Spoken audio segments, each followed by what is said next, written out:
going on.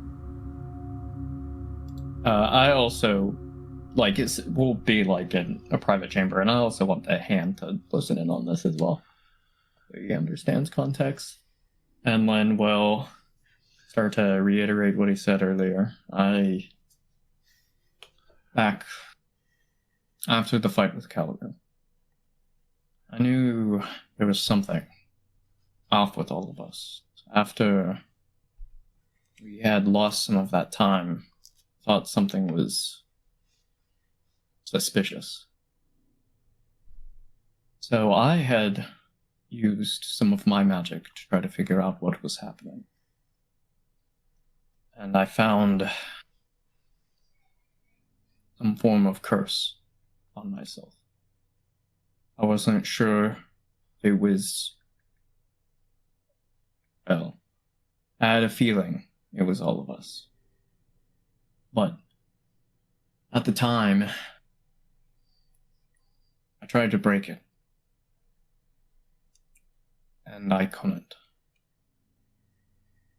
And I know it sounds like I may not have been using strong enough magic, but even now, I pushed my magic to the absolute limits. I used the highest form of magic I could to try to break this curse. And it wouldn't break. Can you be more specific?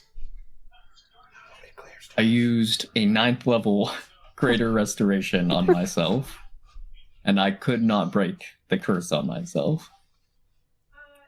Well, some of us are capable more. Yes.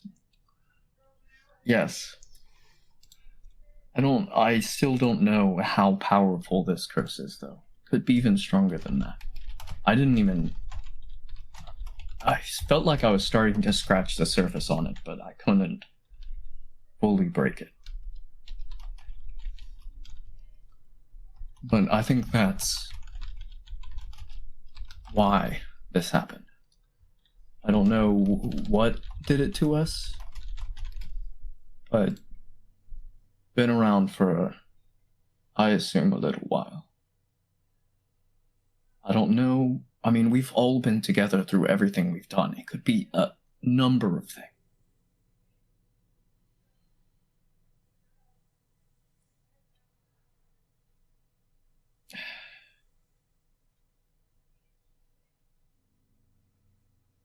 Could I intuit out any form of, like, James knows, but he's like, I'm trying to figure out how Lynn can make a connection to what it might be. Because he knows that we've been through a lot of stuff, but we haven't been cursed by anyone. He knows that, else he would have recognized it almost immediately. The only thing that could have cursed us is objects or places. And I mean, I can go through a slew of objects too, but he's been able to recognize most cursed objects that we've encountered, because Kudo has scooped them up every time.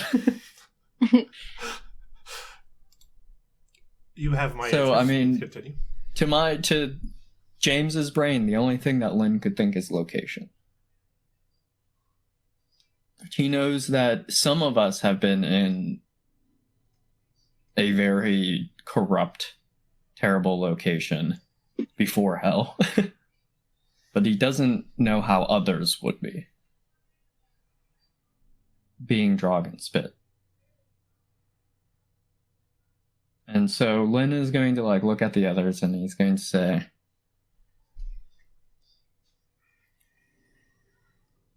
there's only one thing I can truly think of. When you guys, me forcibly, were put into that strange, weird demiplane, I was forced into it by Gressus. You guys took it as a form of transportation. Did something seem off while we were there? I mean, it was definitely off, I can tell you that, but that's the only place that I can truly think of where some of us have been, but I like look at Spit and Drog. I don't know when you guys would have encountered this. And I'll recount, like, essentially what. I mean, do we know the name of this place? We've been told it's, like, some form of, like, road. But I don't think it was ever given a true name. Felix liked to call it a certain something. He called it the Low Road. The road that connects all of them.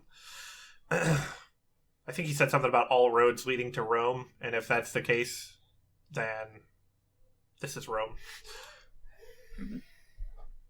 After I first met your mother, we've always been trying to figure out how I made it to you guys in that time, across essentially a whole continent. When we were in hell, I finally remembered. It was in that place. I was there, and then I wasn't, and then I was with you.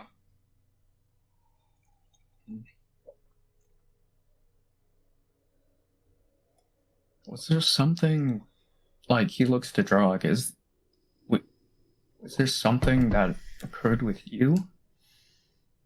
I mean, if any time that you needed it probably would have been when you were captured, but you were fine that last time.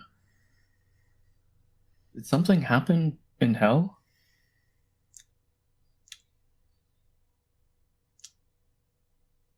Weren't we all taken there to rest?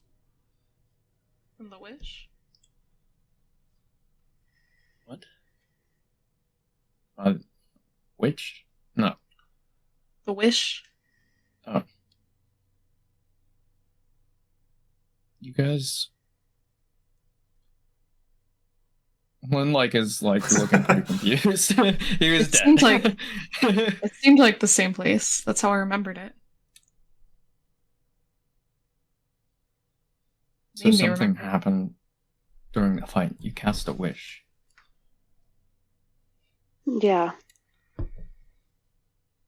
What did you wish for? I wish that we would all benefit from a full rest, more or less, in that moment in time. And it took you there. Temporarily.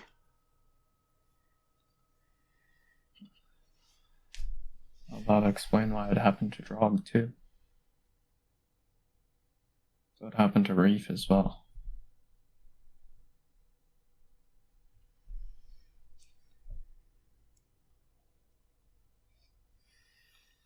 I mean, this is all info on it.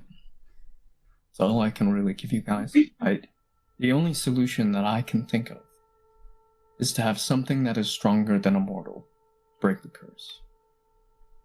And I only know at least one that I'm allied with.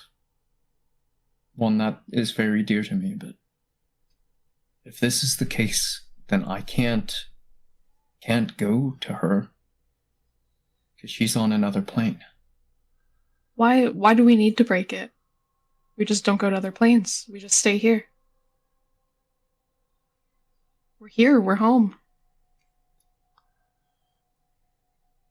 Agreed. And you, like, see, like, this, like, tumultuous feeling, and then what if something happens? What if we're needed? What if we're not? What if I cast another wish to make it all go away? I mean, the devil on your shoulder. Ash, I believe that spell is amazing, capable of doing great things, but it is a double-edged sword. To break this curse, maybe it'll do something worse. What if it does something that makes that plane bleed into ours? What if it does something to make this worse? Maybe not for ourselves, but others. I would be more willing to bear this curse than other people.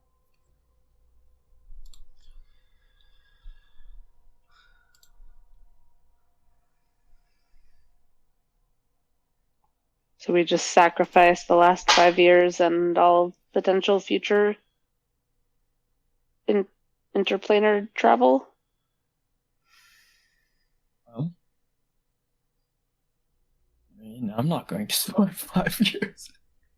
Personally, I'm more worried about the curse itself. I realize that it's a great disservice to all of us that we lose 5 years of our lives.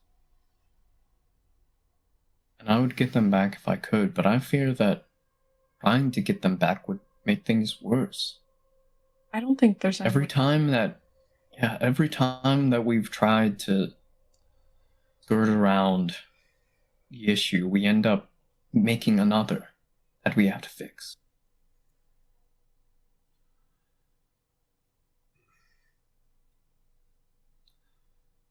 The hand raises his hand, if you will. Egersid raises his hand.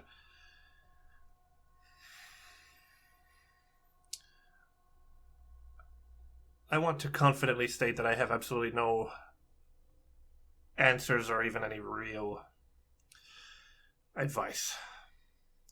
But I do have a request from someone that I have been dutifully ignoring, seeing as they are not, although being technically our ally, I would not exactly call them a friend.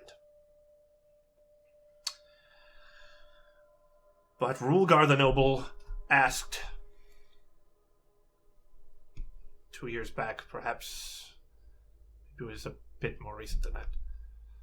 He asked that if any of you started exhibiting strange behavior, to let him know. I had no intention of following through on this point, but you all have, at least compared to the last 5 years, exhibited some strange behavior. Mothran and Ash, certainly. The rest of you, I can only assume. But call me superstitious, the timing seems improbable, if that's not what he was talking about, that it would affect Mothran and Ash and not the rest of you.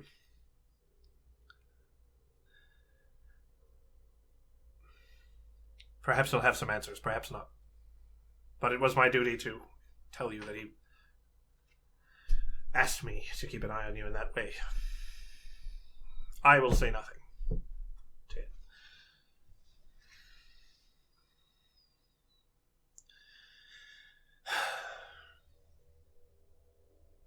May I speak in absolute frankness, Your Majesty?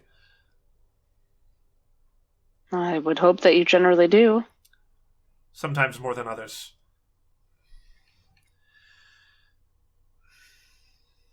It is my absolute honor and privilege to serve the Kingdom of Riverjoin and its heir, and you particularly. But I have never in all my years here had such a difficult job to do as I have for the last 7.5 years. That's just fair. Well worth it. But in the sight of the gods, I hope whatever this is the last of it. I apologize. I've learned over the years, Ega said, that hope is it's a nice thought. It doesn't solve our issues all the time. I've hoped since the start. In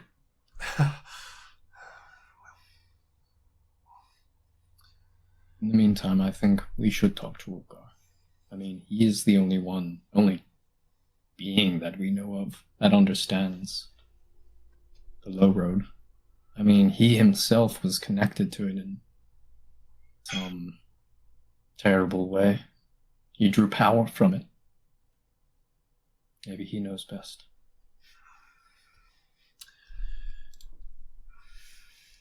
Before we go, Spit's gonna go, oh, and snap his fingers. Felix. That was the name Sophie told me. She said she's seen this before. Oh, and Felix, too. A young man came to the library with the same symptoms. His name was Felix. We know Felix. Drognan's boy. Well, he took the same path that we took. He's been there. So it is the low road. Did she say if he came too? No, just I think he had come to. And he was coming to the library for answers.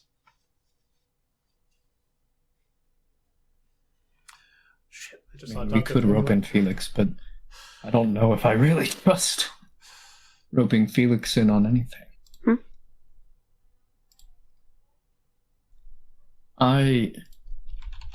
In the meantime,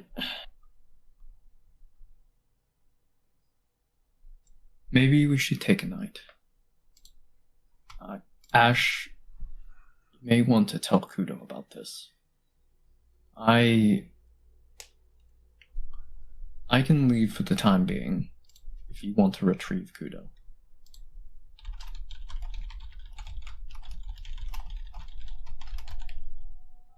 But in the end, I think we should talk to her.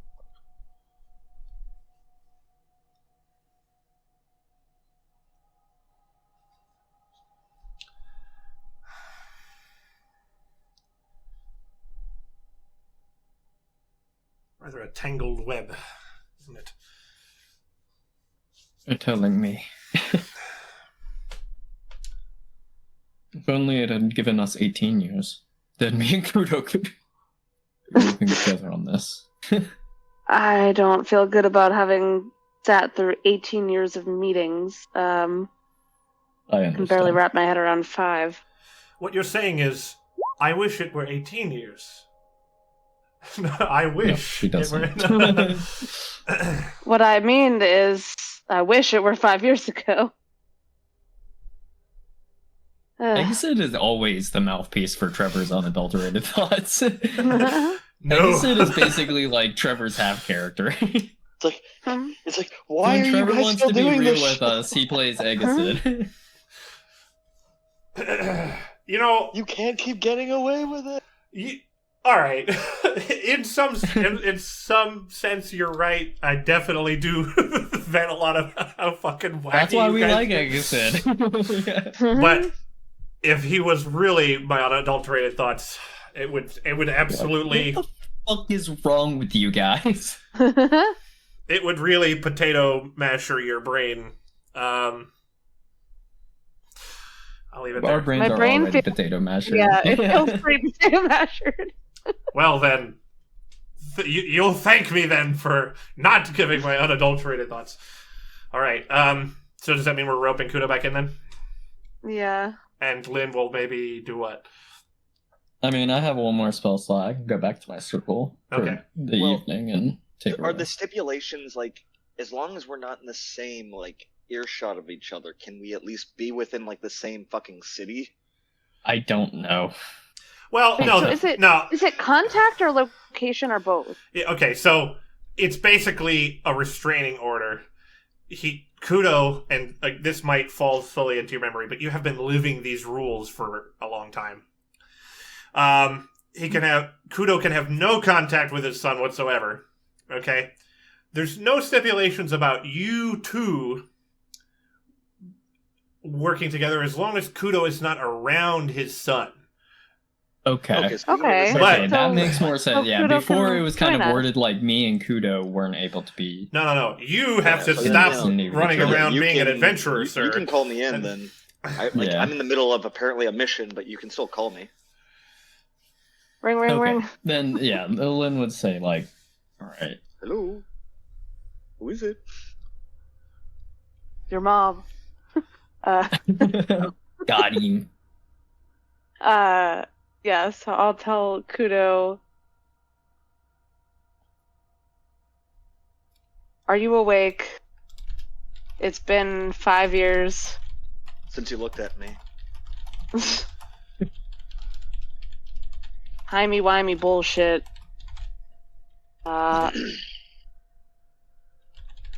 All of us are in Riverjoin.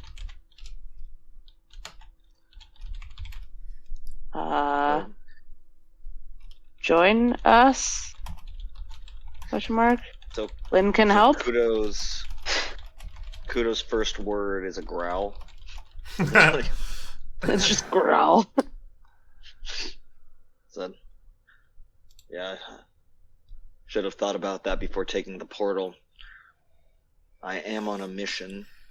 Don't know if it would be wise for me to cut out unless I can be returned here post haste. Fuck the mission. I mean, obviously, Cass can hear yeah. the conversation. And Koss says, I really don't know what's going on with you. Like I said, this is the deadest that this investigation has ever been. Honestly, we could interrogate your friends about places to find more pieces. Stop fucking around. Fine, fair enough. So, I say, I mean, I know that I'm southeast. It's going to take me a while to get back, so... I mean, if you find a tree... Is there a tree near you? Yeah. I look up... But it's going to have to be until morning. I'm looking over a ravine, look behind me, I guess there's probably a tree. Alright, take a nap by the tree. Lynn will come get you tomorrow. Yeah, way in the distance, there's this, gnarled tree clinging to the cliffside. Just kind of... Yeah. So, yeah, I walk over to it through, says it's been 5 years, what's one more day? Yeah. Completely fair. Alright, so if that's the case, then I think we're all gonna rest. You want to make us a nice feast just for the fuck of it before we go to sleep? Because I feel like I haven't had a real meal in 5 years. Damn it. I mean, I can make you food, but then I'll get whatever the chefs at magically Riverjoin are to make us a nice meal, because I haven't really been present for a meal in a long time. And they're like, oh yeah, we'll make a huge deal out of it and involve a bunch of people. And then they see that look. I just want the food and my fucking friends. Yeah, they see that look and... Or not! Feast another day! I thought you're gonna cast Hero's Feast through the veil. I could use a wish if we're gonna rest. Actually, I could do a Hero's Feast. Wow, I've never done that before. That feels fun. I wish I had dinner. I wish that I had a feast fit for heroes. Which we totally are. Fuck. Ask Mothrin for a little bit of a boost just in case. No, I don't need to. I can literally just use the wish spell to replicate the spell. Yeah, there's no risk. I don't need to do it through the veil. It's an 8th level spell or lower, so she just kind of... I actually couldn't do it through the veil, because the veil only does wizard spells. Let me check the spell. I have it on my list. So you just gotta roll 2d10 for hit points. It's gonna be 2. To increase our max. Wasn't it plus your charisma, I thought? Or no, I guess not. No, it just says it's hit points. Later. 6. 6 it is. And you're also immune to poison and being frightened. Make wisdom saves with advantage, etc. What are the odds that you're going to make a wisdom save? What are the odds that you'd make a wisdom save? Not 0. Well, anyhow. All right. We rest. You wished for and then... peace. Wow, that was the best meal I've had in 5 years, at least. I don't know. I've still been making pretty decent meals for myself, even when I'm gonna assume at some point in the last 5 years, I am now reattuned to the Mythalar, and I gave Lynn the robe. Yes. Yeah. In the past 5 years, could I have you put the robe on the fucking central tree so it imbued some nature magic? Yeah, that's what was so important. You're muted. Oh, sorry. As you know, since we play rules as written, you just can't. You just can't. That's rules as written. The Mythalar can't exist. The task of converting that thing to where you could wear it was so important, Lynn, that you didn't follow up on any of the obviously growing problems in your area. You're like, well, as long as nobody's dying, it's really not my problem. I could go say that. I just don't feel like it. I really couldn't give a fuck. Damn, the present hit Lynn hard. I've been there, bro. I've been there. Okay. Yeah. In any case, so you guys can switch up your attunements and stuff. And it's been 5 years. Reunited and it feels so good. It feels like it's just been minutes. I know. That's how tight your guys' bond is. Yep. So go ahead and do the stuff, and then go ahead, James. Yeah, I rest. I scry on Kudo. I see the tree. And I'm like, that's the fucking most difficult tree. Why that one, Kudo? It's like, all right, I'll make it work. And so Lynn will cast. I think it is only one way, so Lynn is going to have to cast it twice. Yeah, but so he will cast transport via plants, go out on the other side, and like crawl through this. Like it's like. Wait, this... I have a question. Lynn, you just have to see the tree, right? Do you have to touch it? So yeah, I do have to trust. Or no, I think I only have to be within 10 feet of the tree. Okay, never mind. Actually, I can cast transport via plants as an animal, anyways. And also, aside that, verbal and semantic.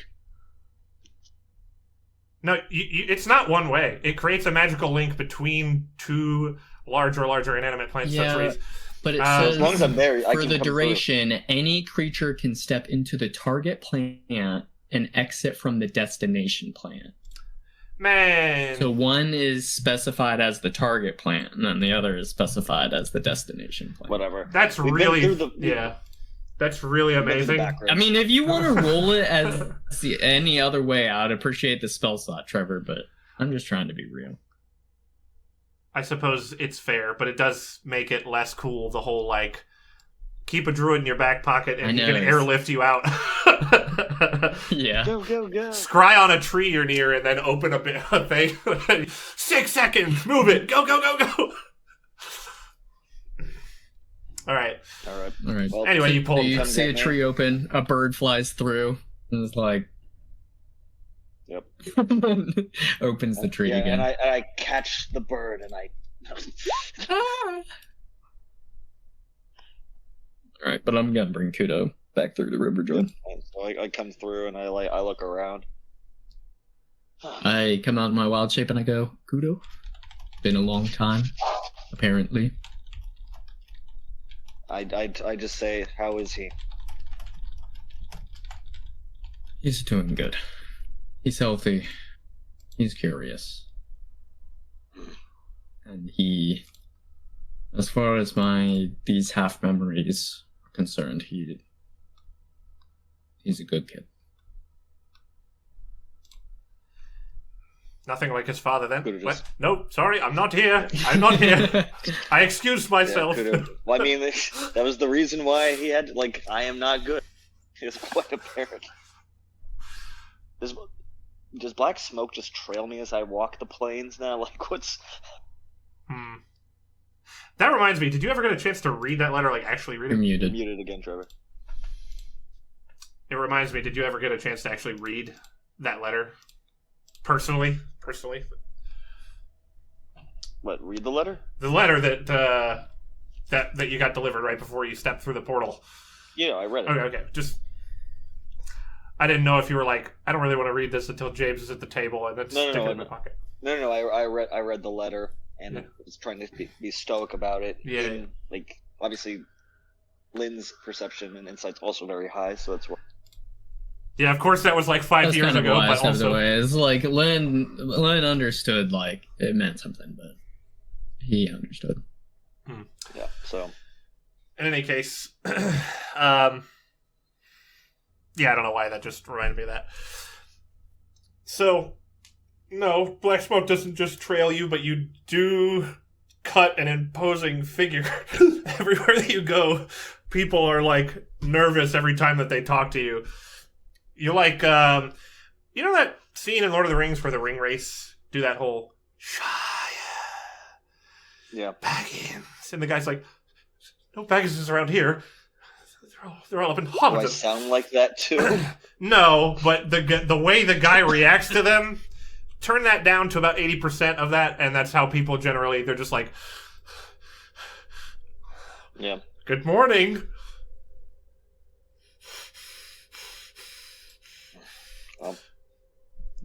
So you had regarded earlier an amber sheen to our eyes. Is that like, was that figurative or is that like literal? It's very subtle. I mean, it's I've seen the rest of them. Yeah, it's subtle, but it's an actual. Despite the color of everyone's eyes, naturally, there's a slight amber hue. Hard as shit on mine, because mine are already like an almost amber hue. And it's not so much the color of the iris, it's more like the way the light hits them. It's like mildly holographic eyes. I don't know how to say, like, imagine an amber we got holographic. that special edition. Yeah, you guys have shiny eyes, I guess.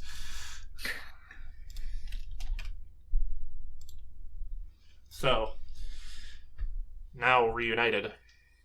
The morning. Smith has busied himself drafting a letter, it seems. The rest of you, I'm sure, doing your best to get some sleep and whatnot. Eating some well-deserved chow.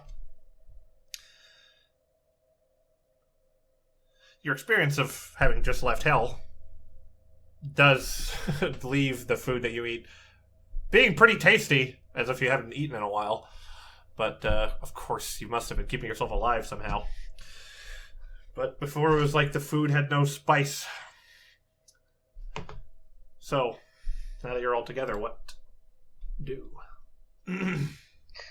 I turn... Sorry, yeah. Well, I'm turning to you because Ash says you have a way out of this shit. Well, I reiterate everything that I told the group to Kudo, essentially. I've said this Ash twice already. So he doesn't know then I turn to Ash directly and say, so he doesn't know what to do with this shit. I didn't say he could fix it. I just said he could help. I don't know how much I can even help Ash. I mean, the only individual that I can think of. Yet? No, but I think that's what we should do next. Get his ass here now. Whenever I get to go ahead, I will use my magic to try to undo it too, but you seem to think that's a bad idea. I mean, I feel like a wish could be detrimental. I mean, it always can. It could have been the last time. And yet, was it not, though? Because it brought Drog, this curse as well. It brought you guys to the low road. And maybe it compounded this effect. If it brought all of us there, then maybe it did, but I'd rather lose 5 years than all of our existences. I agree. So I think we came out ahead in that one. Ash, before you make decisions, yes, I'm not saying I'm going to do it right now. I'm just saying when you give me the go-ahead, I don't think it's not an option. I don't either. I agree with Ash. It might be the absolute point we're driven to, though. I mean, if none of us need to planarly travel, then, as Spit said, there might not be a point right now. I think we should talk to Rulgar. We'll see what Rulgar knows. And then, if it comes down to it, I personally advise caution. If we don't need to planarly travel now, then maybe we all should wait. Maybe someday will come when we are needed again. Well, I don't know about you guys, but my quest may require me to go to various planes. If I can't fucking jump without me, like, suddenly jumping 50 years into the future and not knowing what the fuck's going on, I can't live like that. I understand, but you're not the only one who's losing stuff on this. Of course not. I thought that I could finally... Like, Lynn looks, like, troubled. I could see Miyaliki, but I'm now forced out of that as well. The patron that I have been following from the day I was a child. I can't see either. But I'm willing to give up on that. I turn to Lynn and I say, we managed to go to the hell without there being ill effect because we found a direct. Your Miyaliki problem seems just as is a problem, but not necessarily in. There's a portal or direct route to the hells to Miyaliki too. Their microphone's cutting out again. I get what he's saying, though. Okay. I don't know about the rest of you. Do we know, though?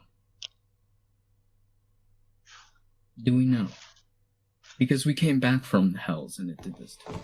We could go to Yes, Miyaliki, but what if Miyaliki can't save us? What if Miyaliki can't help us? Then we come back and we lose 100 years? Well, no, we decided to take a portal back. If we had gone back through, probably wouldn't deal with that shit. Do we know that, though? I'm willing to bet more that was probably the best case, given that we didn't lose stuff on the way there. And I know that because I don't have a lost time. So, I'm willing to make that bet. And if but we didn't lose time the other way around either. The other times when we went to the Beastlands, we weren't in the Beastlands for a while, and then suddenly came to. We just were there. We were able to go one way, but it's when we were coming back. When we went to the Beastlands, we don't know if time actually passed or not while we were there. It's only when we came back and we asked, that people seemed that we'd been gone for such a long period of time. So it could have happened that way too. And this was our first jump since being in the back roads.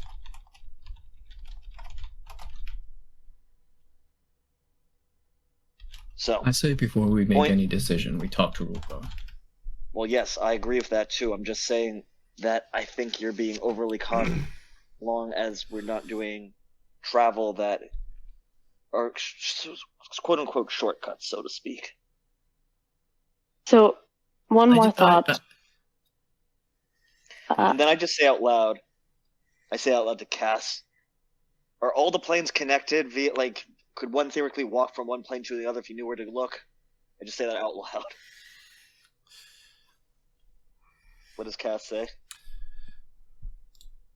You're muted. He says, I just unmuted myself. He says, to my understanding of the planes,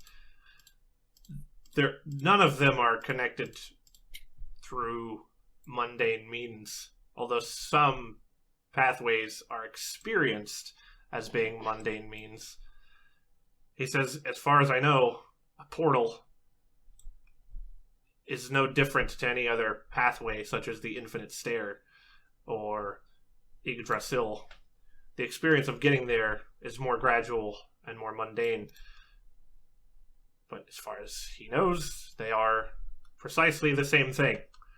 Only sort of flavor differences, and also it's easier to get around for a normal person on Yggdrasil because there's physical space you can travel, as opposed to just popping open a portal because you're that damned powerful.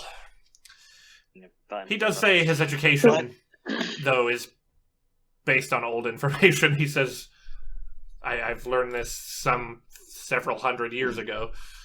Who knows? Things are always tutelage of a very smart dude, though. Things are always shifting and changing on the planes. Even a genius makes mistakes. You never know. So, my other question for Lynn, did you say that the last time when you tried to use your high-level magics to break the curse, that you felt as though you had almost done something but hadn't quite reached it? That's true, right, Trevor? I remember it that way.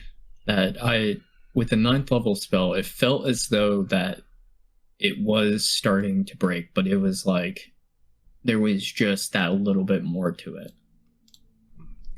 That was... Oh. You're muted. Yeah, sorry, I realized that as soon as I opened my mouth. That was something like your experience of it. Yeah, it seemed like whatever it was, although very powerful, was, you could almost kind of grasp it. Like, even if what you were doing, if you could do it a little bit harder, even if it wouldn't solve the problem, at least it might point you in a direction. You might gain some understanding of it that you could use. At the time, though, you just sort of came away with wisps of cloud on your hands instead of something concrete. So, if that is how you remember it, something I could try that is less risky than my initial thought is, because I know that I can use this spell without risk to replicate another spell, and because I have means of making my spells more powerful even than what most people are capable of at their highest level of power, maybe I could push beyond whatever that little bit was that you were almost there for, and see if at least it would give us some understanding that we're missing, if not potentially help more than that. This is a genuine question for Ariel. Are you able to? Because Wish lets you cast Greater Restoration, but it would be right at an 8th level spell, right? So my version of Wish lets me cast 9th level spells. Because And right. Yeah. So I don't exactly know how that works, because it lets me cast 9th level spells, so I could say I'm casting a 9th level Greater Restoration, but I don't know if like the auto upcast from the Mythalar or the Veil or any of that would like give it a boost that maybe There's would another surpass. option. There's another option that Kudo considers. Lynn, you say that you want to reach Mialiki, but we can't get to her through without there being repercussions. If we came back. Well, couldn't Ash theoretically summon her to us using the wish? AKA gate. That's I don't believe that would work, Kudo. We're talking about a god. She would prevent that from happening. They're stronger than even our magic. Yeah. And that would very much upset her. We know the answer to this, actually. Then a step below, then Kudo says, fine, I don't fucking care and I eat gods for breakfast. Kudo says, fine, then a step below that, is there a way for Ash to commune directly with Mialiki given some magics that can happen? Blah, blah, blah. Well, even I can talk to Mialiki, but I don't... Then why don't you just ask her if it's okay if we bring her to us in a place that is to her liking? That way you don't piss her off. I can ask her, but asking a god of anything, Kudo, is... Well, what are you willing to give her? Tantamount to impossible. I'm willing to give her anything. Right, so say as much. Well, maybe don't say anything. But anything for a mortal is... it's very different for a god. I mean... Well, if she doesn't I look to Ash. Then I will eat her. And then I'll do what she wants. She's different than most gods.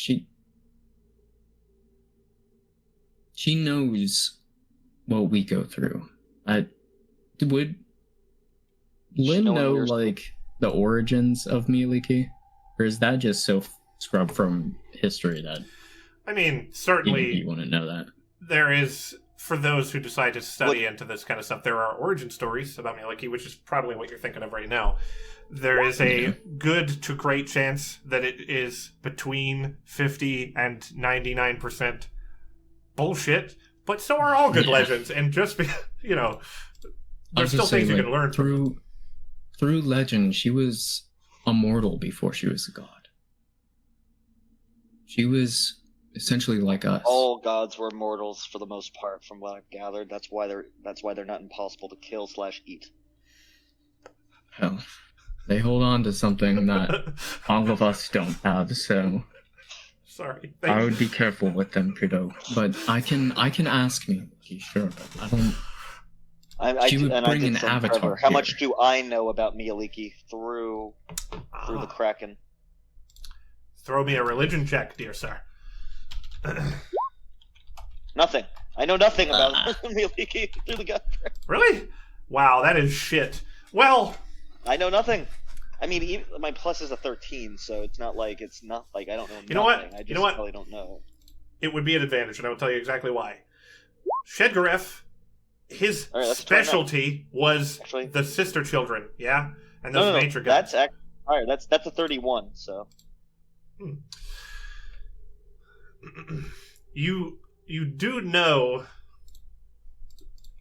in as much as things can know, because one of the things your god brain tells you is that around gods, time does get a bit weird. Not like time traveling or anything like that. More just like you get situations around gods where two contradictory things are both true at the same time about a god. For instance, they started as a mortal. But before that mortal was born, the god Miliki existed. Make it make sense. But such are the contradictions of the gods. But you do know that she, according to what one might consider to be like the true origin of Miliki, she was at one point a mortal person. And for instance, obviously that her what are they called? God damn it. Portfolio is in forests and nature. And her divinity is seen as erring on the side of, the good aligned, but she is a fairly neutral deity. Some people would consider Malar the evil version of her, where he's just absolute savagery, and like a werewolf is like would be like high among Malar's honored people, especially savage werewolves.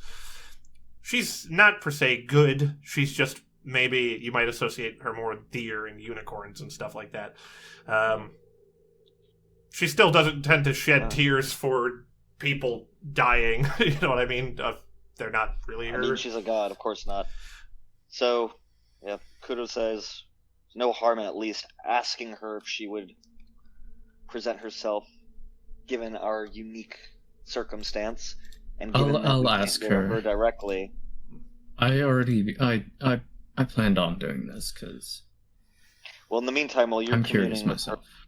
Ash, do you mind calling Rulgar, seeing if we can get him here? Sure. I'm just basically a cell phone at this point. You got everyone on speed dial. You're Queen Ash. I shake Ash. Rulgar, can you hear me? He's like, which one of these holes do I speak elbow into? in your face. He's fucking talking up her nose. I'm like, get off of me. Trust me, you don't want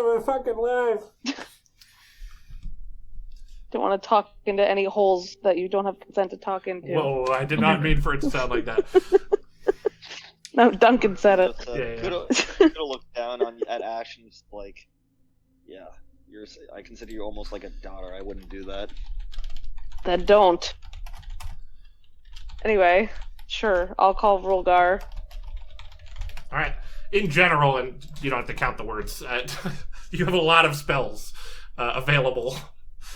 Yeah. But in general, just, what do you say to him in brief? We're all together at Riverjoin. Things have gotten a bit wacky. We'd appreciate being able to talk with you. Can we meet ASAP? Baba Booey. The response. P.S. Kudo says Baba Booey. At which point, sleeper agent Rulgar starts to wake up, and code phrase activated. Activation code 6969694220. Initiating quickscope montage. Okay, sorry, I'm completely departed from what the kids. I don't even know what Baba Booey he does not have. He doesn't have the teleportation spell, which means Ash will probably bounce to him and back. What he says is, Welcome. He says, don't move an inch. Won't come to you. He says, I have been waiting for you idiots to wake up. XOXO, like, with all the love in the world, I've been waiting for you morons to wake up. No. You should have said Baba Booey a long time ago. We would have woken up sooner. He says, luckily, Lipoxis and Ergiul are watching in Verasku. So if you can whip together some magical transportation, I can be there in 12 minutes. He's like, if possible. What? Well, the question is, do we get him by tree or do we get him by teleport? He does mention it would be easier if he could bring along his 4 little helpers. Fine. Can't teleport him from afar. Well, but actually, Lynn can. go to him. Yeah. Fine. So Lynn, I guess if you do you have the magics to be able to do it? I know you summon me. Yeah, so I got just a little bit of like juice left in the tank to do that, just enough. All right. Well then, I mean, I doubt we're getting into any scraps today. Let's hope not. So with an Alright, 8th and cool. 9th level, I could. Looks on with contempt. Anyway, you're gonna yank Rulgar from Acropolis, right? Essentially, yeah. All right. So, as the tree to the courtyard of Riverjoint opens, Rulgar steps through, and quickly behind him are two pairs of two bugbears each, and they are carrying chests and equipment and shit. So, like, you know, two of them are carrying one big trunk, and two of them are carrying another big armful of shit that's all bound together. Rulgar's got a little satchel, almost like a doctor's satchel. You can imagine it, like, popping open at the top, and, you know, there being various, like, implements and little leather shelves and stuff. But he gives Lynn a little smile of, like, almost excitement and, like, curiosity. And says, "We better get inside, somewhere private. There's a lot that I need to know, and a lot you need to know." Agreed. Right. Let's see, last time I was here, war room? War room? I can't actually say the words war room as Rulgar for some reason. Yes, we can go there. It's the age. The age is getting to him. He does look a bit older, I should say. Yeah. He's always looked very harsh. Hobgoblins don't have, like, super long lives, right? No, pretty similar to humans. They just sort of from the time they're 12 look like old, like adults, you know, because they're such a severe people. It just sort of ages them in the eyes of other people. So, into the war room, you guys all pile, and these four bugbears carrying all these chests of stuff, and he gives them instructions where to step. Just throw that stuff on the floor, he says, telling his bugbear servants to throw your guys' shit, like some records in the war room. Just throw that on the floor, set that outside, put up the blackboard there. Yes, he brought a blackboard, yes. Seriously, I'm not joking, he brought a blackboard. It's kind of small, but yeah, it folds out from two halves and folds out into a full one. It's a little smaller than your classroom blackboard, but I'm sure none of you guys have seen a blackboard before, but yeah, no. some kind of charcoal contraption sheet. Well, it's almost more like an open-topped Etch-a-Sketch of charcoal, honestly, but there you go.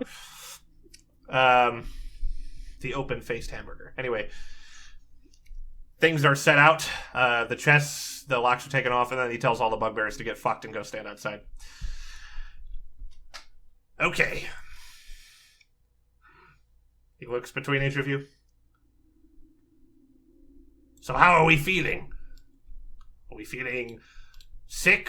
Are we feeling shiftless? Listless? You know exactly what we're feeling like, Rulgar. Well, no, We all have come to. We all got sick as the memories crashed into our heads. Okay, good. In point of fact, I do not know exactly how you are all feeling. I can help. I'm pretty sure about that. But I'm going to need your help as well. I don't know if you recall. After all, it's been several years now. But we've spoken about this once before, my druid friend. My team of operatives. The ones who I trusted most to go back and forth on the low road.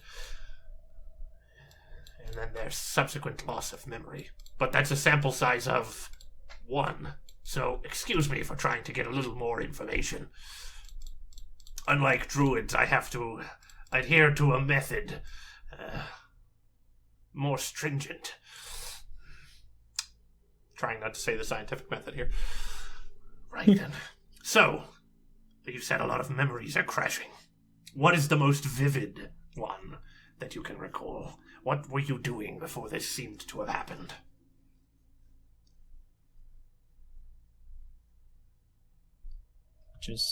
You mean the memory that we felt was most recent? Yes. I presume you have lots. Yeah, coming back from the hell. Yeah. We stepped through a portal. Good. Now, I can make a guess, but I don't want to taint your answers. About how long ago would you say that happened? 5 years. Okay, 5 years. I thought, Like from our perspective, or in terms of what other people have told us? well, your druid friend, and he's writing with this piece of like saltpeter or something, this hunk of saltpeter on this charcoal board, and the charcoal's falling away in dust onto your floor. Right. Mm-hmm. Now, as to your question, how long does it seem? How long does it feel from your perspective? Well, as of yesterday, it felt like a minute. Now it's been about a day. Okay, so, marking this again on the blackboard. 1 day. Alright, excuse me. The date you left. Does some math. Alright. So we are talking about something on the order of... he looks again through the numbers. About 1,800 days. Okay. How long would you say that you were in the Hells? Roughly.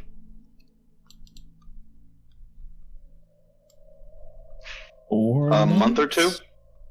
No, I think it was 4 because the 12 weeks passed, and before that we were there for multiple weeks. Right, okay. That's true. About 4 months, I believe. Okay, 4 months. That's 120 days.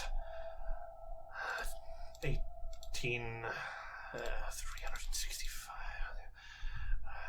times 5. He's writing this all out. Okay, so 1800. Let's divide that. He's doing long division on the board by about 120 Lynn's days. just like looking at this shit like it's runes. So you're losing days at about 1 to 15 rate. I see, okay. 1 to 15. Well, that's better than nothing, I suppose. Okay. I have continued to look into this since our little conversation, as I have had it happen one more time. One other agent of mine. After that point, I considered it too costly. It's very difficult to train reliable agents for using the low road. I kept him alive. And when he came out of his funk... Let's see...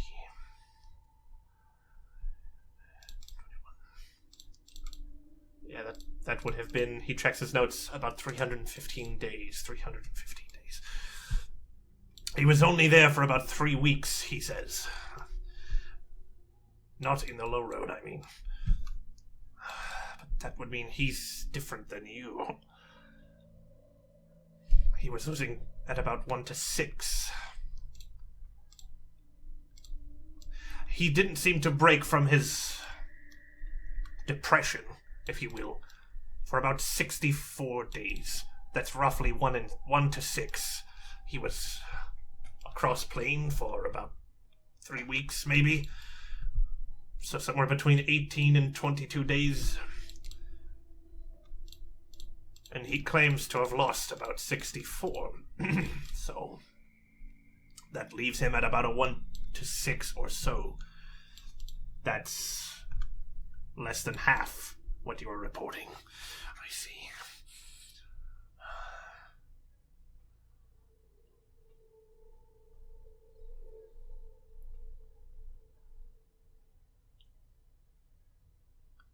Well, there's only one way that I can figure it. Exposure time, or maybe exposure severity.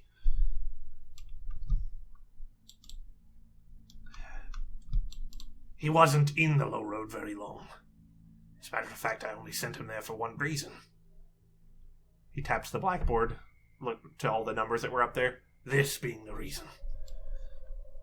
He didn't know that, of course, but he did not spend very long there.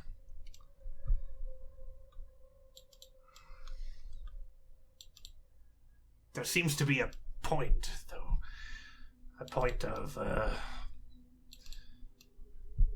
It would seem if you spend little enough time there, the effects will wear off on their own when you come back.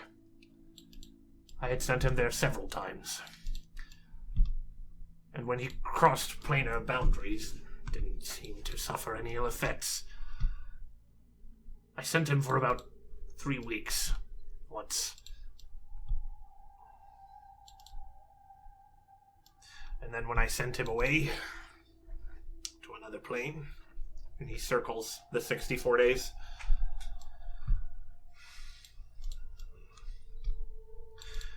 well, if he was losing time so much less badly than you, his exposure time then, or perhaps something different in severity, exposure time to the low road. There must be something, some sickness there.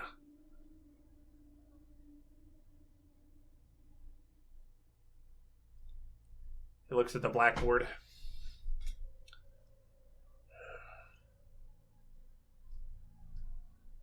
Well, that tells us that you're not alone, and gives us some numbers to start with. It would seem, at least at the moment, that if you spend 1 day across a planar boundary, you would lose about 15. Given the numbers you've given me. Of course, it's possible. If you weren't keeping strict track of time, I would not be surprised if your numbers were off. Damn.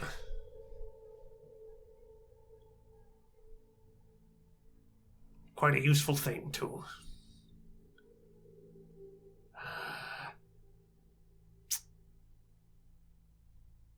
I'm not going to have any more agents walking the low road, that's for sure. It's too expensive.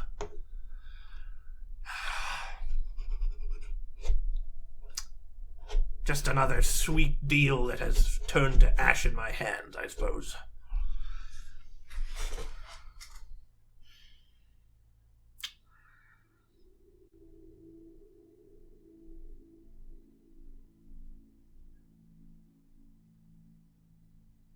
Is all of this making sense to you? Not really. As a guess, you have some kind of sickness. Something you picked up on the low road. Form of curse, something like that. Yeah.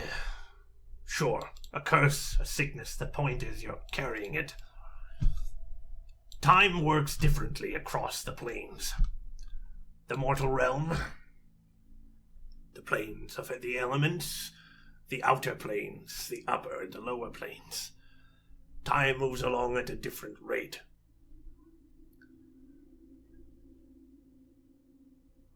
That has to have something to do with it. You're crossing not the low road, but a planar boundary, carrying this sickness. And when you come back, time has passed. But you haven't been jumped forward in time, exactly.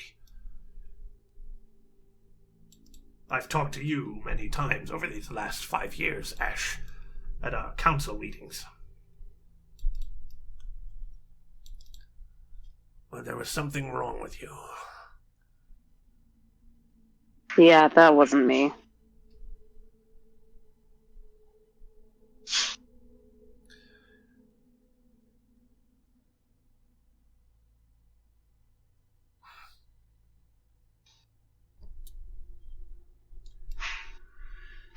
Well, this is the best that I can figure it.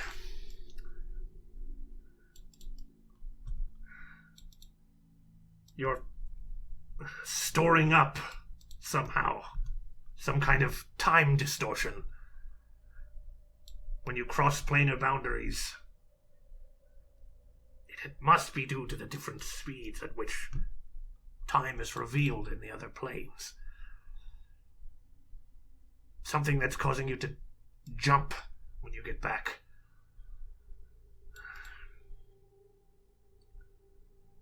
Does that have to do with how long we spend on the plane? It would seem so. When you complained to me this last time, you weren't gone very long from here. A month, maybe. It was hard to tell. You didn't keep strict records. But as far as I could tell, you were not gone even close to this amount of time.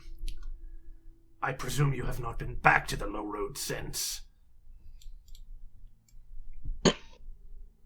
That depends.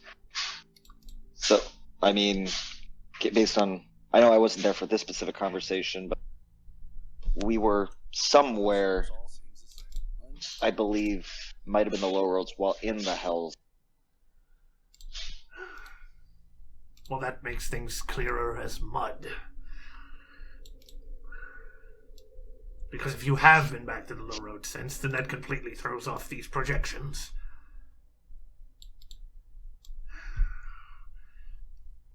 Leaving aside the fact that it means I can't strictly track this loss of time on a ratio of how long you have been off the material plane and how long you lose. You have also, apparently, visited the low road from another point in the timescape, from the hells. Which means all of this is pretty much useless. Or at least uncertain. The best that I can figure it, every time you cross a planar boundary and return, you may lose up to 15 days. Per day you are gone. Then again, planes differ one to another, not only from the material to the outer planes. The astral sea, for example, much slower. Hell's quite slow. Some planes have a very similar time rate to ours. The Feywild, for instance, is a lot closer than the astral sea.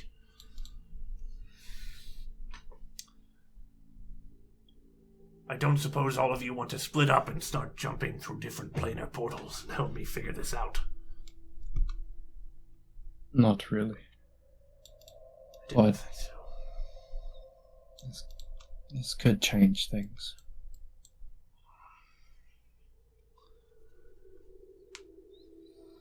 Do you think, personally, your opinion, Ruga, do you think a god could help with something like this?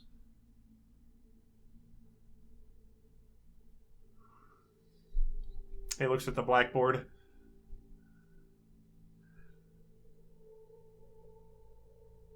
He says, "My people don't have this expression, but I've heard it among yours.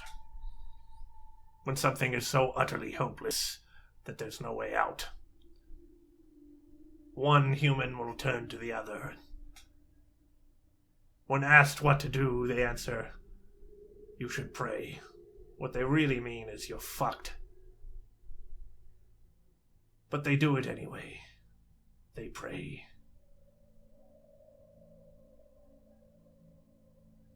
We don't have such an expression, as I said. So allow me to speak perfectly plainly. I'm pretty sure you're fucked. But if you want to run to gods for help, feel free.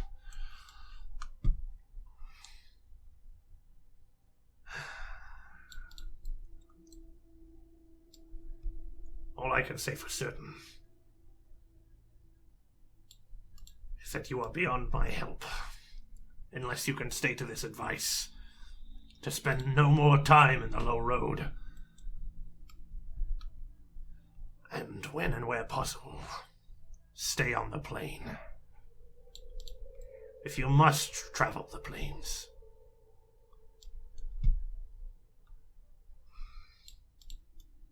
try and make sure that you keep to planes which have a closer time scale to ours, This will be easy to know in general. They are planes most like Earth, most like the material. Your trip to the Beastlands seemed less harmful than your trip to the Hills. I can't be sure that that's the reason. But it is a factor. We have too small a sample size to know for sure. So if I were you, I would try to keep these things in mind. If there is some way I can help, I have to say I'm curious enough. Give me a call. As a matter of fact, I think I'll hang out here for a while. Tinker with this. See if I can come up with something worthwhile.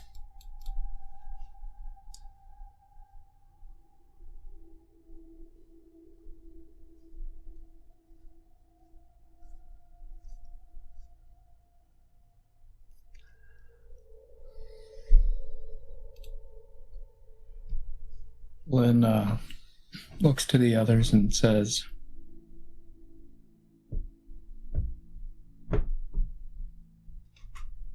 "We keep it short.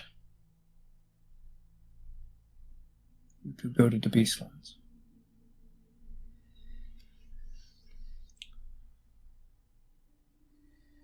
Well, if it's seemingly based on time and not on how many times we've done this, then I guess that's helpful. How much did you say you thought a day would be, Ruga? Keeping in mind everything that I just told you about how potentially inaccurate 15 days. That was in hell. It may be that it is somewhat less aggressive in the Beastlands. In the Beastlands. Well, Well, I'm willing to give up days, if you guys are. fine. If it gets us closer to understanding how the ship. But I would ask your first before he traipse into her domain. Well, I had a plan for that anyways.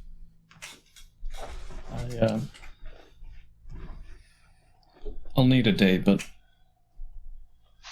I can, I may be able to get us a ticket directly to me. Well, we've waited this long. It's another few days. Plus, maybe I can try to come up with some leads here in the meantime. What I'm trying to do, though sparse.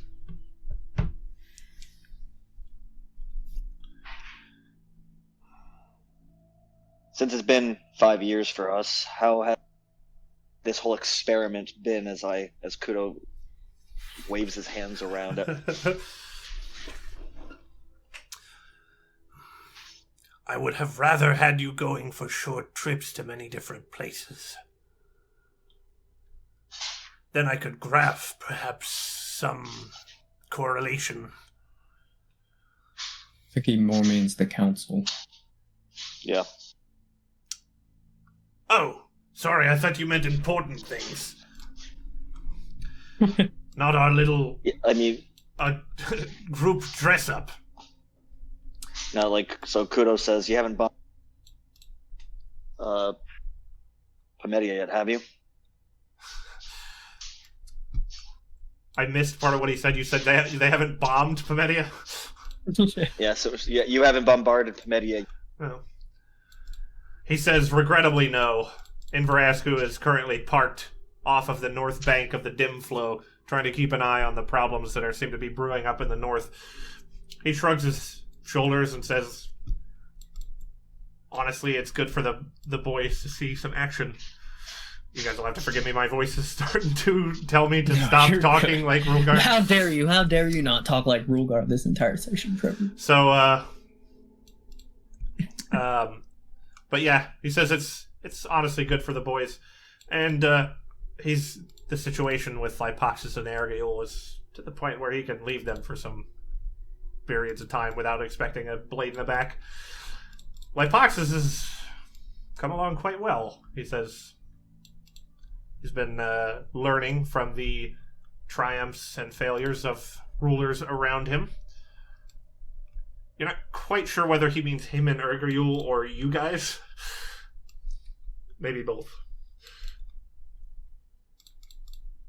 Nearly ready to take over Acropolis from his wretched and decrepit uncle and father. Sorry, wretched and decrepit uncles. Uncles, plural. And Kudo then asks versions or issues with the town marshes. The villages back up. He says that did require a little bit of doing, but they pretty much started to collapse from the inside. He says as far as he knows, there's some giant plague happening down there. Although he's not sure if it's a plague or a famine. He just knows that scouts report that the place is in kind of a disarray. They seem somewhat leaderless. He seems particularly pleased about this. Kudo, Cat. Maybe if I track down the witches, they can put us on a bead towards Vecna, given their shared interest in a more. Kaz seems excited by this prospect. He says, I knew bringing you back here was a good idea. I mean, I knew you coming back here was good. 2 of the 3 liches are still alive, apparently, so just finding them and trying to fuck with. So, sorry, 1 second, just making sure I'm not ignoring an important message. Thanks, honey. You are a doll. What?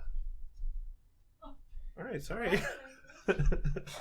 Says, how dare you love me? Disgusting. She's just not used to me being able to pull myself away from the being completely locked in. Make no mistake, I still am. I'm just learning to multitask. I have felt the same white heat as you, and it has split my mind in 2. Now they're both running simultaneously doing different shit. I'm securities trading in Indonesia, but I'm also... Shut the fuck up. Okay, I'm sorry. Those words may have seemed like they meant something to you, but they just were words that fit together like a Tetris. All right. So, taking a day then, and maybe making a journey to the Beastlands. Yeah, so... Oh, if that's the case, then would you be able to make us another feast then? It'll last till the list. Yeah, I can... Actually, no, I'm all burnt out again. Do I have to do all of the magic in this party now? No, I've been moving everyone around this damn All continent. you're good for is trees now, Lynn. Yeah, I know. I'm just doing awesome shit, which is moving everyone I am around just a in cell days phone time. I'm a cell phone and a meal provider. If you think about it... So, I mean, it's been 5 years. Obviously, we had a lot of gold and diamonds and other shit that we collected from the hells and just accrued other 5 years has passed. How much has been, like, government spent on things, like other things? Like, have we regained gold? Like... Well, I mean, strictly speaking, no one really... Or is our party stuff just pretty much, like, static? Kind of. I mean, things that you've gained some, you've lost some, but it's pretty much a wash. The stuff you guys brought back from hell has been not revealed to anyone. Honestly, you guys didn't seem like, hey, we're uber rich now, woohoo. You more just seemed like, life fucking sucks. This sucks. Everything sucks. Why would anyone suspect that you had massive riches? I don't know. So your party fund is pretty much static, yeah. It has been. Okay, just curious. Well, still have that potion of fuck you up. Wants it.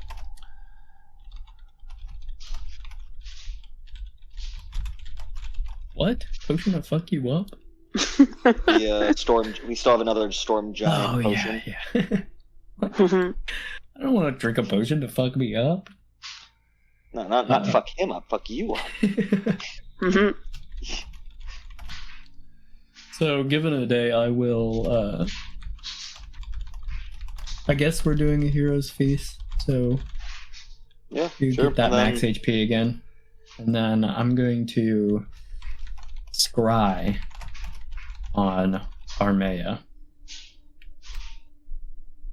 the unicorn. Yeah, sorry. Roger that. So, Before you go further, is this on the material? oh, Yeah, I can't scry anywhere off of the material, but it would let me know that she isn't on the material. Well then, I have given more away than I thought, but... Well, it's okay because I'm going to do the same thing if we go to the beast. Gotcha. Well, it would appear that Armea is actually, not on the material at the moment.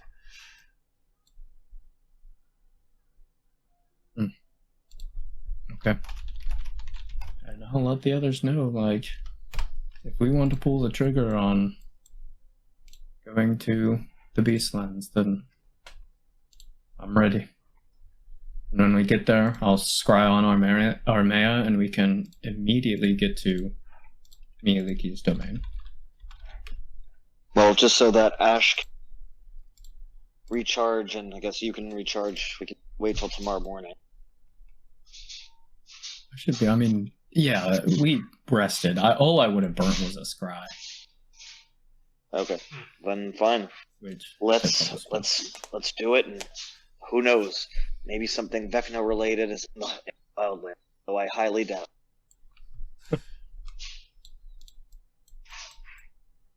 So, right, I mean, if you guys want to do it, I'm down.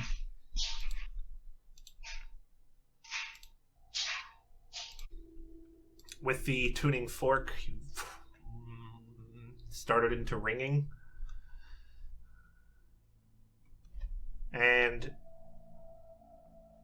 as your guys' ears sort of fill with this noise, you find your vision sort of wobbling, vibrating along with this noise. And as your vision sort of clears of this, you are standing not near a castle, but in the midst of some place in the Beastlands.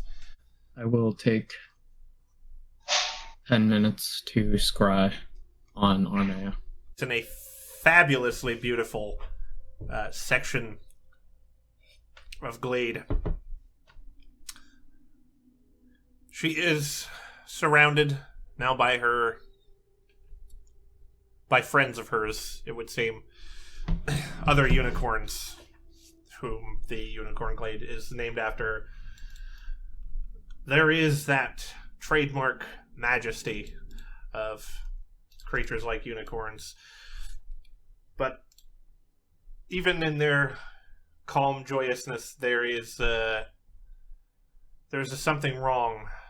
You see Armea as she gallops across these peaceful plains, kind of stall out a bit, slow to a slow trot and to a stop, and look into the south as this sort of unnatural wind blows across the glade. It would be hard to say this wind that seems to blow through the place is it doesn't seem out of character to you, but you see Armea stopping for a moment, like looking for something, and she kind of shivers, like it has disturbed her.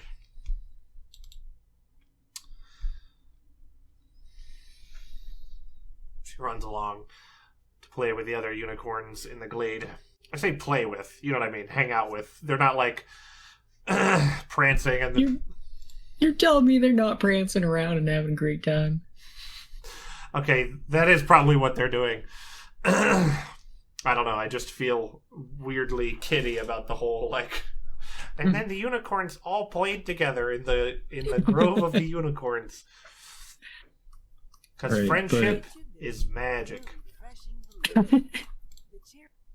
But, taking in the, like, scenery from the scrying vision, Lynn will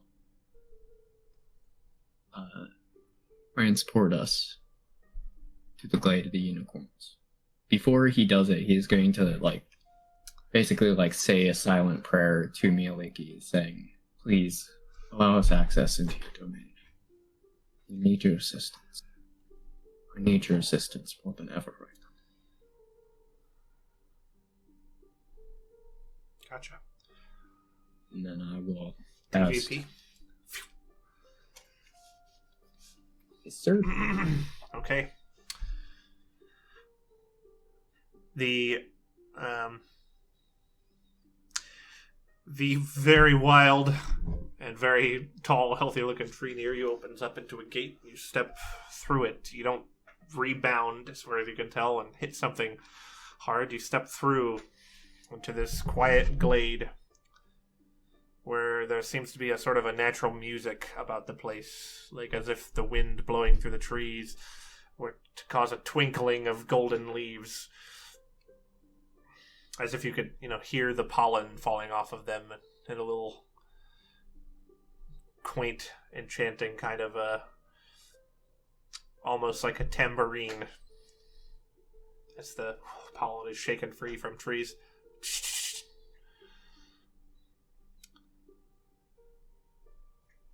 Now, as you are obviously where you stepped, Armea was nearby. And seeing you, she breaks from the herd of unicorns and happily rushes over in your direction. Being careful to slow down as she gets near you, and she comes to your side. Lynn, keeping a little more distance than you would expect from the horse. Obviously, this is an intelligent creature, but she regards you with very friendly eyes. And she says that she only wished that she knew you were coming. She would have, had things thrown together. And she asks if any of you need anything, if there's anything that she can get for you or have someone else get for you.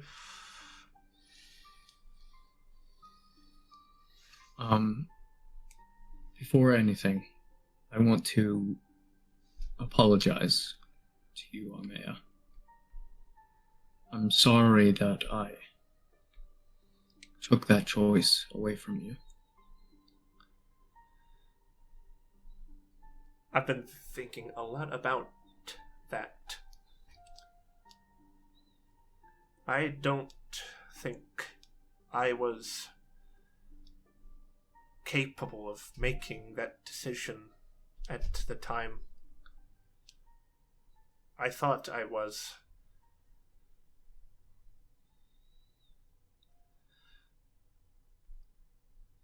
A father, say, sometimes takes the choice away from his child.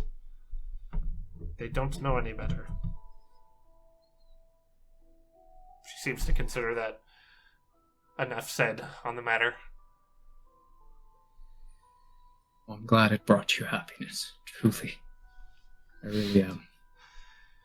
It was a very difficult journey, and when I saw you, I saw a lot of myself in that moment.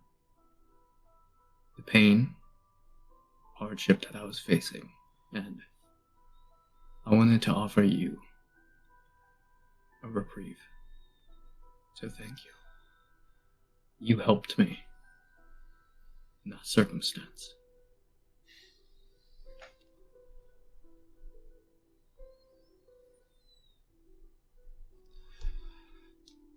A breath above the surface you could not take yourself. So to give to someone else. Exactly.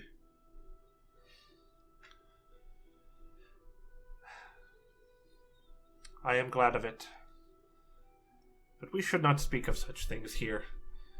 This is not a Agreed. place to linger on such painful thoughts. This is freedom. This is how it is supposed That time to is behind us. Now, I ask something very important of you. Me and my companions, we would like to speak to your patron, Mieliki. We need her help. She's with you, nodding along all the way until you mention Muliki. And then you can't help but notice a little... She shifts her feet a little uncomfortably.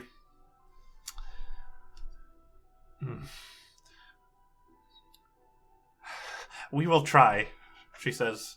Miliki...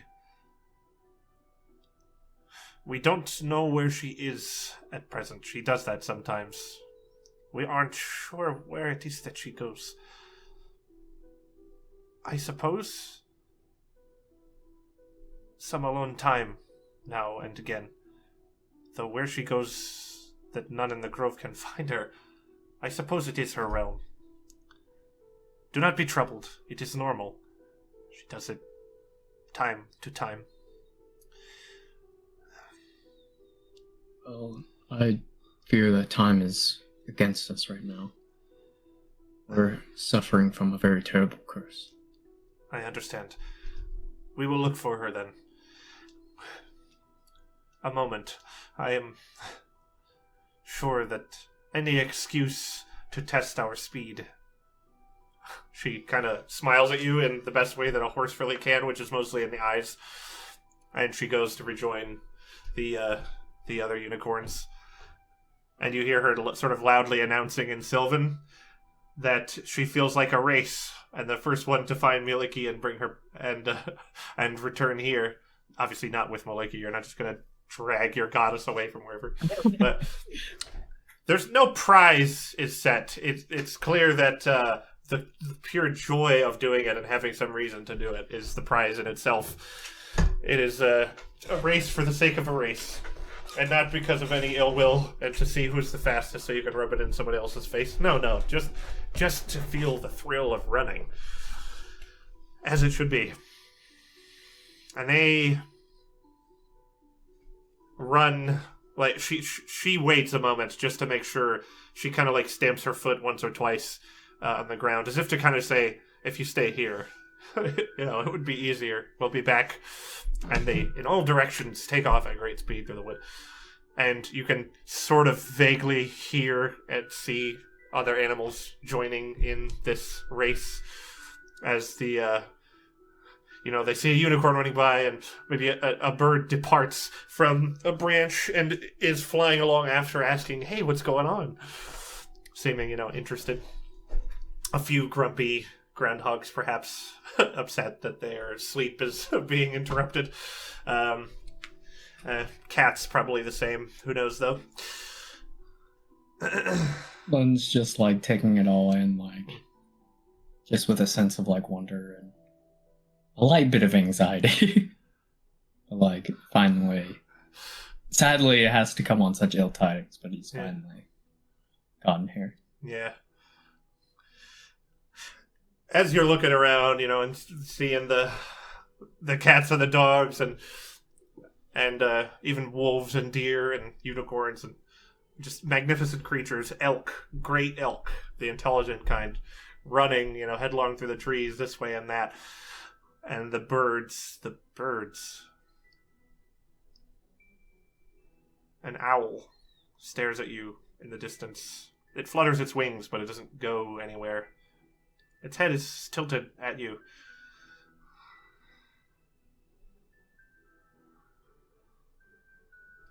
Curiously.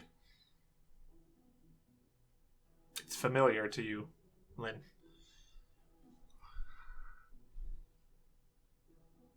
It alights on a branch and flaps its wings in an almost beckoning motion.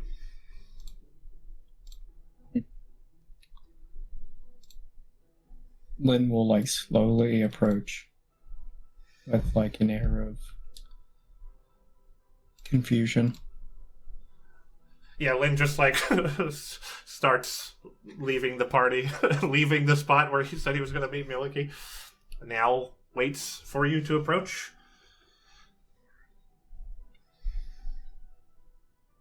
And as you get a bit closer, it slightly turns its body from you, hops off the branch and flies to another branch just a bit farther. It alights and waits for you.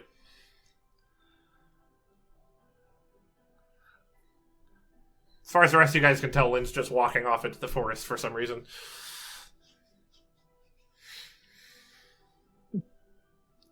When, as he's, like, approaching and goes, I can't truly follow for long. I feel like I've seen you before. You would, you beg my pardon, but I have to wait for someone very dear to me. It cocks its head, and it looks into the distance, and you can almost hear this gentle singing. The song is kind of the same as the wind blowing through the branches here, this sort of tambourine. And this deep familiarity from where you aren't sure, but it lights within you, and you can sense the presence of your god. It looks off in the direction of the singing and back to you. It flies a little farther on, waiting for you on a further branch. Kudo, please make a perception. Well, I guess any of you, but Kudo is the best shot at making a perception check, so we'll start with him. Oh shit, I don't have roll 20 up. That's super useful. Rip. Nope. Nope. Also, nope. Well, Lynn's talking to trees or something. That seems typical. Yeah. Lynn's like, I can't really follow you. What right a now. weirdo. What a weirdo as I talk to my sword. Don't take your sword, yeah. Strange guy.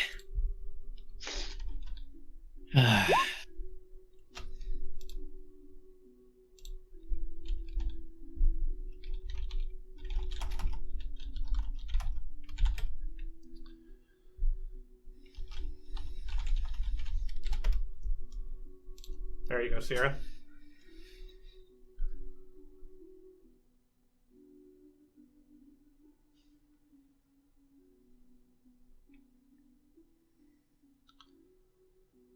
Lynn, what are you talking to?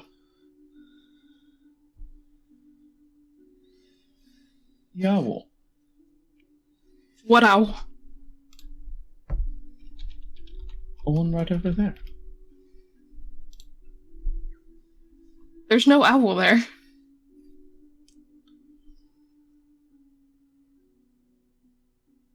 You're talking to the air, brother. But I'd like you to know that I am one of the most perceptive people that I've ever encountered. I'm quite sure there's an owl there. I'd like you to know you're the only person in this party that sees an owl there. That makes it all the more important.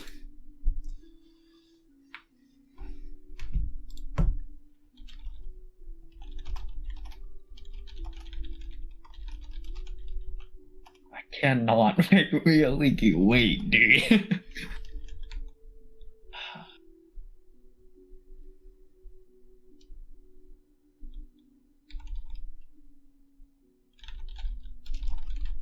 Alright, highs or lows, people?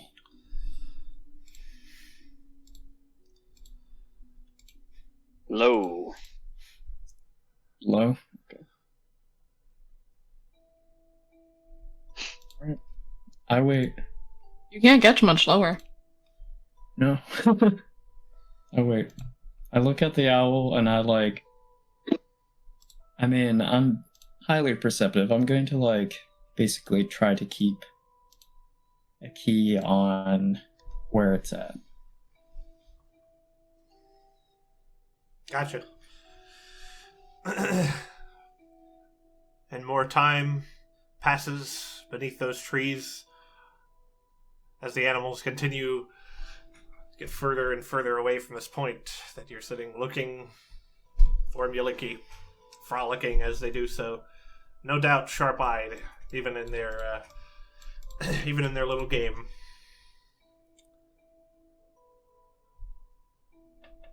And the longer that you wait,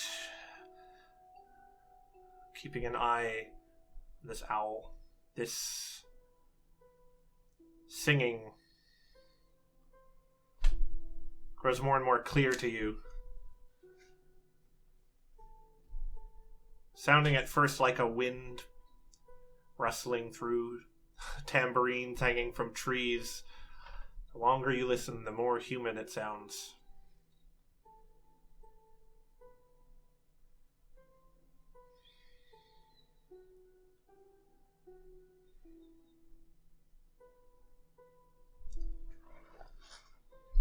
Eventually, you can make out some words to this music. This song, sung alone with no instruments. It speaks of wolves beneath moons and flowers in bloom, dying as quickly as the setting sun. It speaks of the natural order of things. The ocean current has no choice. That a raven speaks with no other voice.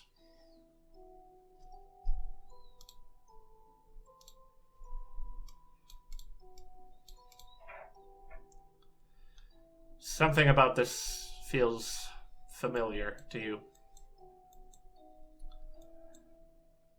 The owl begins to be shall I say, a fog begins to blow in around the owl. It gets more and more obscured as you sit and wait. Still no word from the animals of the forest.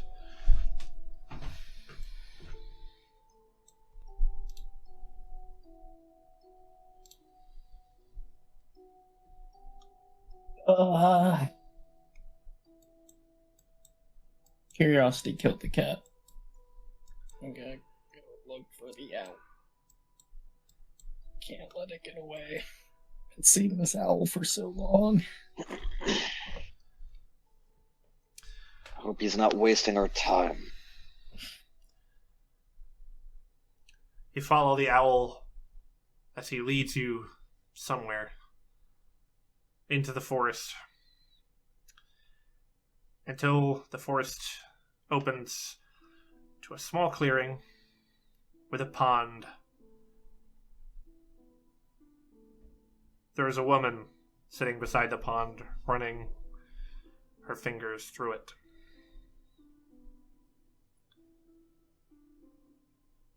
She looks in your direction, but she almost doesn't seem to sense your presence. As you look to her and look back, the owl seems to have gone. Disappeared into some distant mist. This woman is much larger than any human woman. She's nearly a giant. Although she is kneeling, she is some 12 feet tall, or so if she were standing, Her hair is long, flowing, and adorned with little pieces here and there. Her bow and her pack of arrows sit beside her against a rock by the river, and in her belt is a horn, a unicorn's horn, fashioned to be, a horn like a musical instrument that air could be passed through. And she gently sings to herself, absent-mindedly. There's a mist that wafts up from this pond. The sight of it chills you somewhat. A little tingle, perhaps.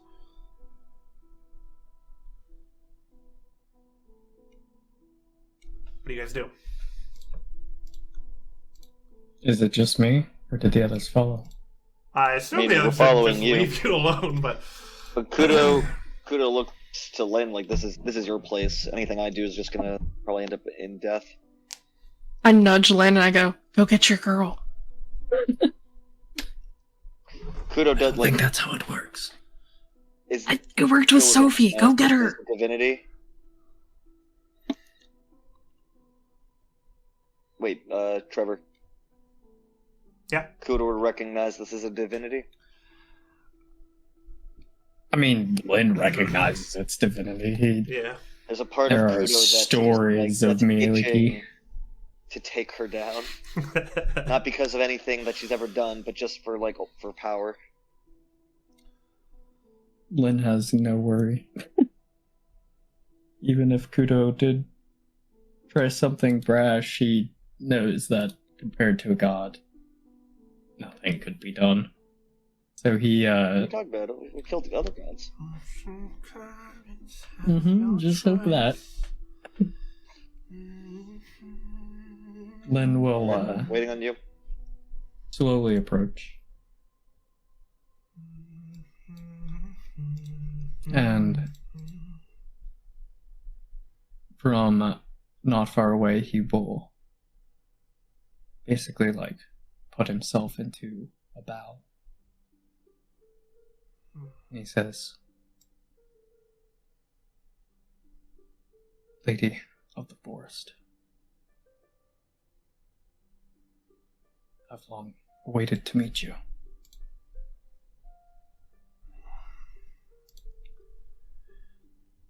She stops singing for a moment.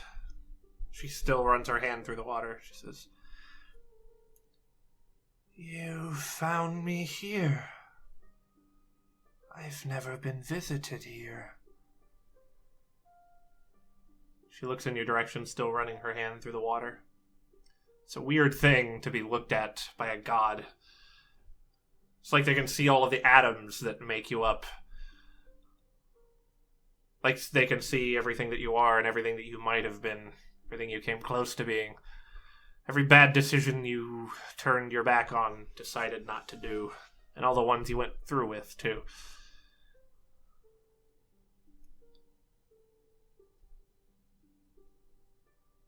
She gives you a little smile, like she's interested in something about you.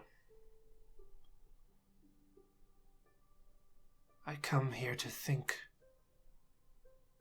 When I noticed that no one but I ever came here, I was curious.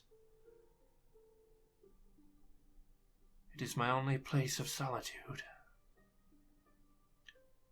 Even now, I do not know why.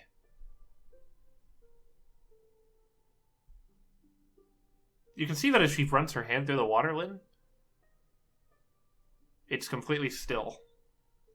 It's not stagnant. It doesn't give off that,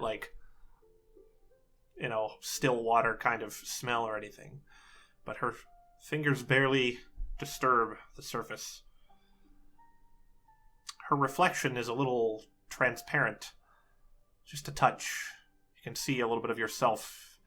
Your reflection looks about the same.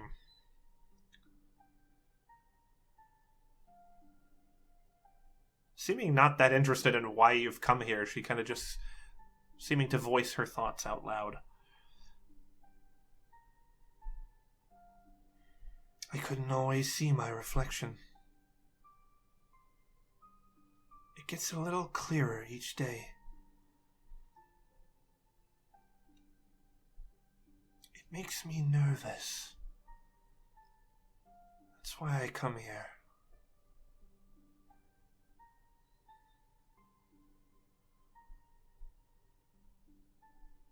Everywhere else in my land there is tranquility.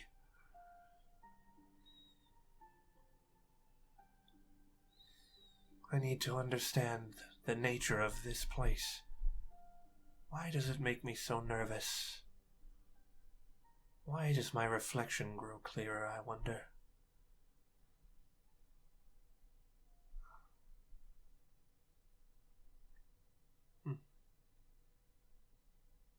How did you find me here? Of that, I have great interest. Please, rise. As she's just been, not taking account of the fact that you've been in a full bow. I arise and I try to, look at her just lightly intimidated. I was led here, my lady. I was led by a very helpful owl.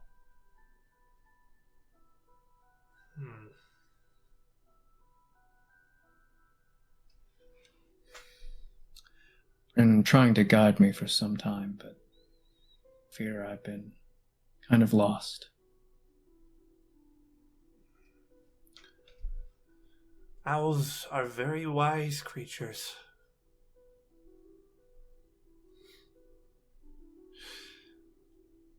Though no owl has been able to find me yet. I wonder who it was.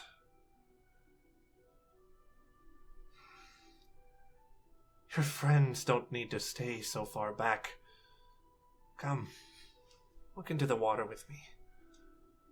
Maybe you will see something I cannot. She gives a self-knowing smile. Like, she doesn't seem arrogant about the fact that that's obviously not going to be the case. Just more like, let's ignore the fact that that's obviously not going to happen and just indulge me on this. Let me be hospitable, you know? Lynn beckons to the others.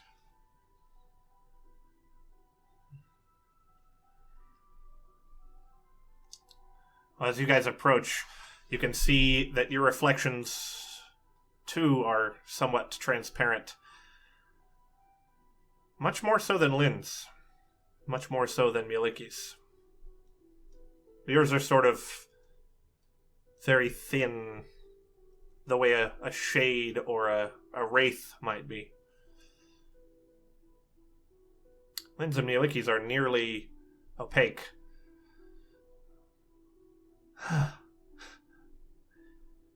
Interesting.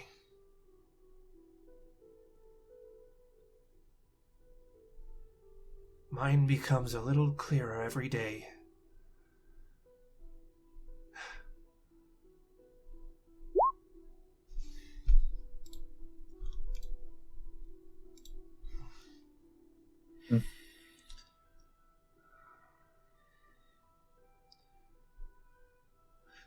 I hope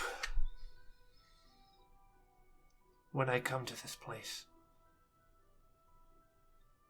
to find some reason I could hide anywhere else. But it is good to face the things that upset you. I find this place greatly unsettles me.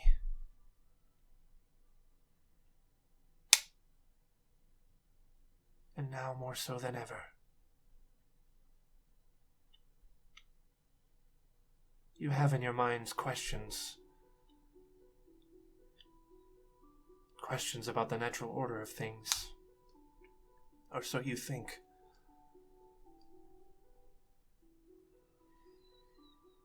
She looks appraisingly across a few of your faces.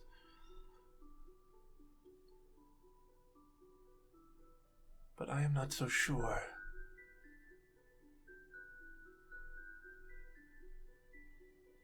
The natural world is mine.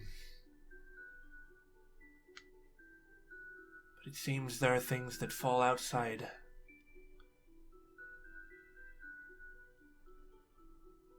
Things like your reflections. And this still puddle of water.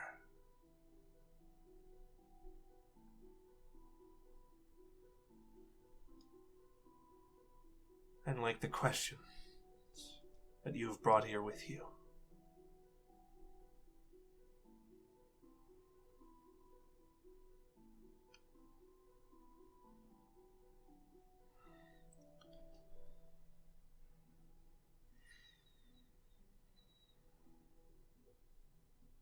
As you guys are standing near this water, Lynn, can you make me a wisdom save? I think you guys have advantage on these. Yeah, we do have advantage. And he's probably within Dale in 30 feet, so... Oh yeah, most definitely, yeah. So honestly, very unlikely to fail. But yeah, 30. You ever been standing next to the edge of a tall building and your brain just sort of like gives you a quick simulation of like jumping off the roof? People tend to stay farther from the edge of a roof than they actually strictly need to.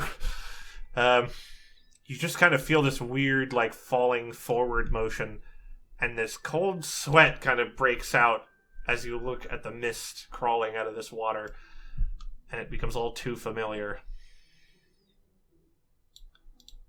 It's still. The water is still. And the mist gently rises out of it.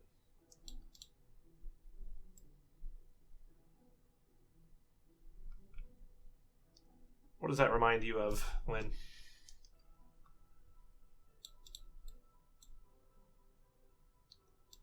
Where do the rivers run still? Yeah. Where does the water smoke? And so, as the sweat kind of comes across you, I will leave you with that to do what you think. I'm going to look to the others and kind of beckon them away from the pool.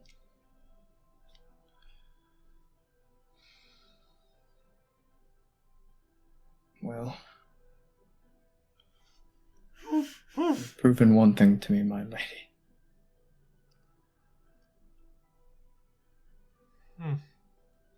Seems that my connection with this place seemed a little too strong.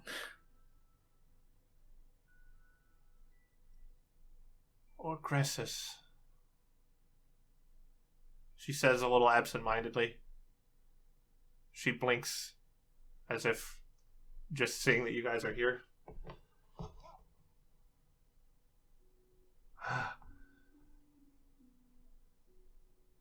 My apologies. I must have gotten distracted. What were we talking about just now?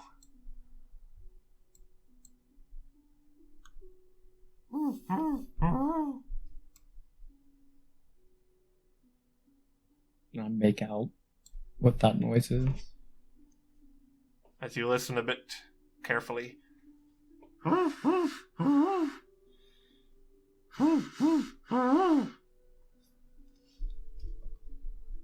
You follow the source of the noise until your eyes once again fall upon this owl. Strangely enough, Mieliki does not seem to hear it.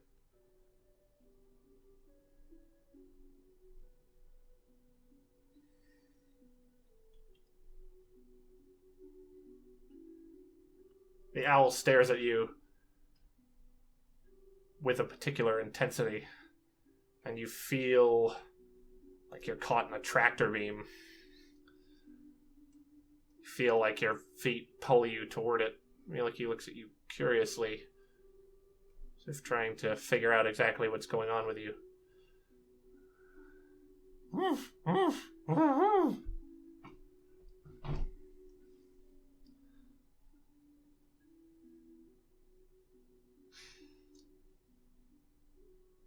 Still can't really make out what it says, so I guess I'll approach. Yeah, Lynn, guys, just like start slowly, like in this like kind of fugue state, like it's been trying to tell me something for so long. Like this is going on in his mind, trying to tell me something for so long. Just need to listen. As you approach it, it does not move away from you. It waits for you. Are we a bit confused? It cocks its head at you. Always. I guess we aren't as clever as we thought, are we? You do realize I'm not really an owl. I'm something you've been ignoring. I keep nagging you, but you don't get it. I don't know why you see me as an owl, really. We must be trying to tell you something. The island, maybe. The shepherd's knot in the river. Where town, nary would tarry.